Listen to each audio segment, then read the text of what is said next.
I don't know. Maybe promote, I don't know, girls or females doing the STEM subjects more. Because it's like when you see physics, you see like a male doing it.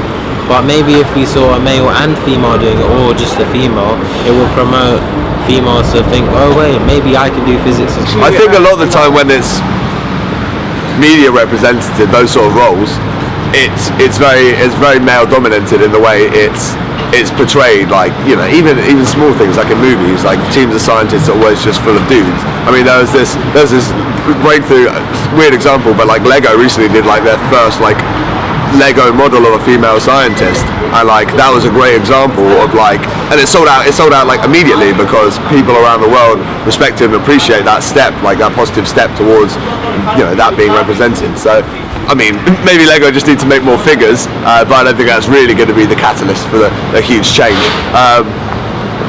Again, hard to say. It's definitely a positive change that needs to happen and needs to be made. But it's not a simple.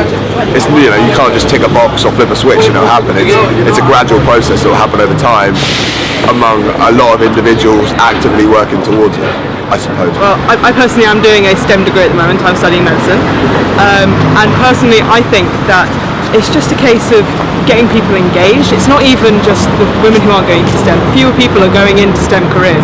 And I think it's really important that we really encourage everyone to look, see it not as something that's a really difficult thing to get into, but something that's a real challenge and you can get your teeth into. Not just because you can get a career at the end of your degree, but something that's really worthwhile and that can really set you up for a great future and have fun doing it. Well, I work in a primary school and they're starting to introduce it in primary school now, which is, I think, so much better than waiting till you're in secondary school. Primary school, that's where you really want to learn the most and you're more enthusiastic. So learning the science, maths in primary school is much better than waiting till they're 11, 12, 13 when some kids will get less interested, so definitely learning at a younger age. I think make it more interesting for like younger people, so I don't know, like maybe advertising it more like in the media and stuff like that, just to get people interested. I would say to advertise more promoting, going to schools and colleges and offering help and advice to the young children, and then also in job centres, in places where people are looking for recruitment, are looking to gain these skills. So I think it will be very good if you could go to these places and try to hand out the information and give them advice.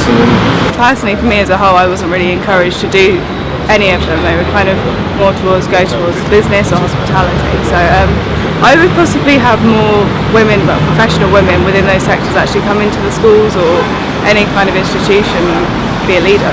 Kind of, you go by what's in front of you, don't you? I think in London there's so many new technology companies and Old Street Roundabout, all these sort of new tech companies that are growing, and it's a massive business, and you see these tiny startups within 3, 5, 10 years becoming huge, people earning big money and getting names for themselves, and these companies you hadn't heard about 3 years ago and now they're household names.